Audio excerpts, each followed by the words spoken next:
Hello mga kabibig! Welcome back sa ating bagong YouTube channel. Ito ang pinakamaingay na YouTuber sa balat ng YouTube. Ako si Kabibig, maglabag-labag ka with evidence. Kinarma na. Kinarma na. Uy, PBBM bumagsak sa 14% ang trust rating. Grabe ha. Sobrang sumadsad, lumagapak, bumagsak, agoroy. 14%. So it means konti na lang naniwala kay Pangulong Bongbong Marcos. Sabi ng iilan that deserve. Ano, deserve daw. Grabe naman yung mga netizen natin. Deserve na deserve daw. Nako, at si PRRD, kung akala nyo ay nanahimik lang siya sa kanyang birthday celebration all over the world, may mensahe. May mensahe si Pangulong Duterte. Opo mga kabibig, coming from his mouth. Nako, makikita ba natin si PRRD na may video ba? Nako. Excited ka na ba na makita mo si PRRD sa video? Ay, ito muna ang pag-usapan natin. Ha, ang una nating chismis. Hindi to chismis, totoo kasi ito kabibig eh. Totoo ito kabibig. Nakita ko sa inyo ha. Saan ko na hagilap ang news na ito. O ito kabibig ha. From a reliable source mga kabibig. O, survey. Ito ha. BBM's trust rating plummets to 14% while VP Sara surged. Anti-admin sentiment rises. Nako, from abogado.com.ph mga kabibig. Talagang lumagapak kabibig. Wala nang tawag dito, wala nang ewan ko kung ano ang gagawin ng PBBM admin. Kung meron ba silang gagawin para tumaas ang kanyang trust rating. Bumaba ng bumaba. Ang sakit naman yan, Chong. Anong nangyari? Ito, basahin ko bibig ha. Public confidence in President Bongbong Marcos Jr. has plummeted to its lowest level, pinakamababa, since he took office with his trust rating dropping from 23%, bumaba ng 23%, hanggang nag-14% na, and his distrust rating urging to 63%. Ako, ang taas, sobra 50 yung wala ng paniwala kay Bubong Marcos. According to the latest Pahayag 2025 first quarter survey conducted by Publicos Asia Incorporated. Survey ito ng Publicos Asia Incorporated, 63% walang tiwala kay Bongbong Marcos. 14 lang porsyento ang merong tiwala kay BBM. Habang kay VP Sara, tumaas from 31 to 39%. In fairness naman, hindi bumaba. 31 to 39%, while her distrust remain 39%. So balance lang kay VP Sara. 39 ang naniwala sa kanya, 39 ang hindi naniwala sa kanya. 'Di ba? Kay BBM 14% ang walang ang naniwala, 63% ang walang paniwala, hindi naniniwala kay BBM. Paano na naman 'yan? Ang survey was conducted from March 15 to 20, 2025. O, bago lang ito, 'di ba? Also shows a significant shift in political learnings with anti-administration sentiment rising from 30% in the quarter 4 of 2024 to 45% in the first quarter of 2025. Ang ano ba, ang anti-administration, yung mga masentimiento nila na hindi na maganda ang Pilipinas, magulo na ang Pilipinas, maraming addict na ang Pilipinas, maraming kriminal ang Pilipinas, gutom ang Pilipinas, tumaas from 30 to 45%. Nako. Meanwhile, support for the Marcos administration has collapsed from 28 bumaba hanggang 15%. So 15% na lang ang naniwala ang sumuporta kay BBM. Public dissatisfaction extend beyond Marcos Jr. to his administration as a whole. Survey found that, itong survey, 45% of Filipinos now believe the country is headed to wrong direction. Nako. 45% niwala ng mga Pinoy na ang Pilipinas ay lugmok na at hindi alam kung saan papunta.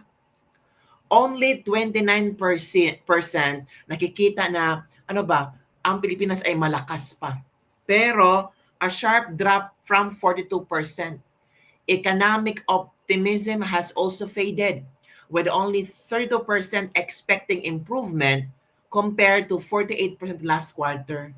Naku, grabe kami, babe.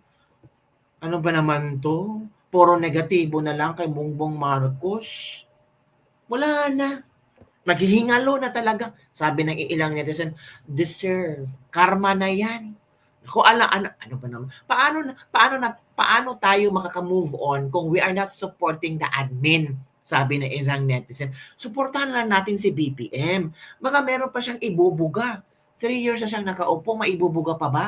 Meron pang another 3 years. So baka first 3 years, kanyang pagtitimpla-timpla kung ano ang gusto ng masang Pilipino. Hindi, kabibig, sabi ng isang netizen. Kasi kabibig, for the first 3 years, puro Duterte na lang ang tinitira nila. Puro problema ng Duterte, puro pagsisira sa pangalan ng mga Duterte. Nakalimutan nila kung ano ang main reason kung bakit sila nakaupo. Bagong Pilipinas. Sama-sama tayong babangon muli. Sino lang talaga ang bumabangon? Ay naku mga kabibig, ano ba naman yan? Grabe, lumagapak 14% trust rating. Agoy, kasakit naman yan, uy. Diba? Ito pa. Ito na ha. Para, ang tawag dito, si Pangulong Duterte, birthday niya kahapon. Kung akala nyo kabibig, walang mensahe si Pangulong Duterte at nakalimutan na ang mga Pinoy, ay eto na.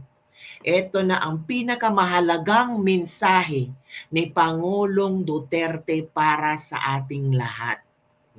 Kung makinig ka, intindihin mo, good. Kung ayaw mo talaga, wala ka namang okay lang kung hindi mo mapakinggan ang mensahe ni Pangulong Rodrigo Roa Duterte. So makinig tayo kabibig ha. Ano ba ang mensahe ni Pangulong Rodrigo Roa Duterte? Ito, si VP Sara ang nagpaabot sa mensahe. Nakausap kasi ni VP Sara ang kanyang ama. Sabi ng kanyang ama, dapat mong ipaabot ang mensaheng ito. Naku, ito na. PRRD kay VP Sara, sabihin mo sa ating mga kababayan na kailangan ko ng tulong ng mga PDP laban senators. O yan ha. Makinig tayo. Ang susunod po ay sinabi sa akin ni Pangulong Rodrigo Duterte noong huli naming pagkikita, meeting sa loob. Sinabi niya, sabihin sa inyo, sabihin sa ating mga kababayan na kailangan niya ang tulong ng mga PDP senators at ng kanilang mga guest candidates. So, tulungan niyo po ako isa-isahin kasi noong nakaraan ay nakalimutan ko yung isang pangalan. So, isa-isahin po natin ang kanilang mga apelido. Una po ay si Senator Bongo. Pangalawa ay si Senator Bato de la Rosa. Ang sunod po ay si Senator Attorney Jimmy Bondo. Ang susunod ay si Senator Attorney J.V. Hinlo. Ang susunod ay si Senator Attorney Raul Lambino. At ang panghuli po ay ang ating kaibigan, si Mr. Senator Philip Salvador. Yan po ang candidates ng PDP. At ang kanilang mga guest candidates ay unang-una si Senator Attorney Rodante Marcoleta, si Senator Attorney Vic Rodriguez, Senator Pastor Apollo Kibuloy, at ang panghuli ay si Senator Dr. Richard Mata. Yan po ang sabi niya kasi nagplano sila ng mga kampanya bago siya dinala. sa pilitang dinala dito sa ICC detention, meron silang mga plano ng mga iba't ibang rallies para sa mga senators ng PDP laban at kanilang mga guest candidates. So sinabi niya, hindi na niya magawang mga kampanya, tumayo sa stage doon sa Pilipinas at sabihan ang mga supporters kung bakit kailangan natin iboto yung 10 diretsyo at wala ng ibang kandidato na iboto. Kaya sabi niya, ipaabot sa inyo na kailangan niya ang tulong ng mga PDP senators at ng mga guest candidates ng PDP laban. So yun po mga kabibig, yan ang paghingi ng tulong ni Pangulong Rodrigo Duterte na butuhan ang PDP laban candidates, senatorial candidates mga kabibig. Nako, parang kinakabahan na ang kabilang parlor kung ano ba, mananalo ba sila or hindi. Lalo na sa mga OFW, alam mo naman mga OFW na mga pro-Duterte, talagang kung ano ang sasabihin ni Digong, they will follow because they believe na ito ay para sa sambayanang Pilipino, mga kabibig. So, komento kayo dito kung bobotohan nyo ba yung mga PDP laban na gustong na inendorso ni Tatay Digong at yun ang talaga ang kanyang tanging hiling na sana pagbigyan natin si Pangulong Duterte para sa mga PDP laban senators. Komento kayo mga bibig ha.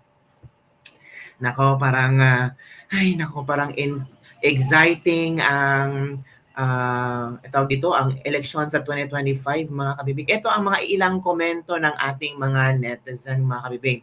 Sure na sure, PDP laban, pasok na yan. Para sa bayan, vote, straight PDP laban. Kung mahal niyo si Tade Diggs, dapat iboto natin lahat ng 10 candidates ng PDP laban. Makakaasa po kayo Ma'am Sara, bobotohan namin ang sabi ni Tatay Digong. Pwede bang i-exclude si Philip Salvador? O in fairness, si Senator Philip Salvador ha, palaging nandyan para palaging sinusuporta kay Pangulong Duterte. Huwag mo namang i-judge ang isang tao. Hindi pa nga natin nakita yung kung ano ang kakayahan ni Senator Philip Salvador. Kung si Senator Philip Salvador marunong siya makipagkapwa-tao at marunong makinig sa kung ano ang problema ng mga tao, pwede siya makabibig. Di ba? We love you.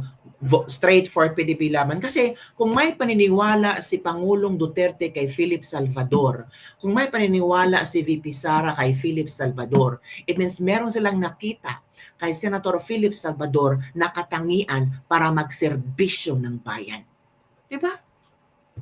Ilang taon na Tatay Digong na magpolitiko. Kinikilatis, alam na niya ang mga klaseng politiko. Sino yung plastic, sino yung makabansa, makamasa, sino yung ginagamit lang sila.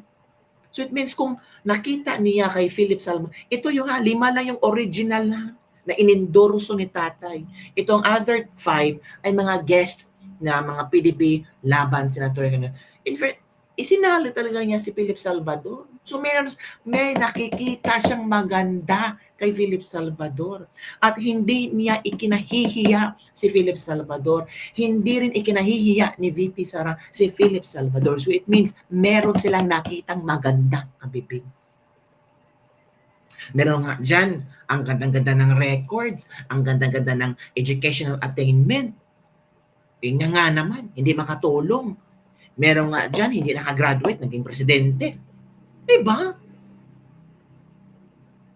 So let us see mga kabibig kung vote straight ba? Black voting ba itong PDP laban sa election? Malapit ang election, malapit ang Abril. So ilang araw na lang, election na, makikita na talaga natin kung gaano kalakas ang power ni Pangulong Duterte, kung mapapanalo niya ang 10 PDP laban senators, mga kabibig. So yun lang talaga ang tanging hiling, birthday wish ni Pangulong Duterte. Ang birthday wish ni Pangulong Duterte ay iboto ang PDP laban. Yun lang kabibig. Ang ating ladies lebak-lebak for today. Grabe no? Bumagsak ang trust rating ni BBM. Tapos ang birthday wish ni Pangulong Duterte, PDP Laban, suportahan. Yun lang po, kabibig. Don't forget to like, subscribe, and share this video. Bye everyone. See you next time.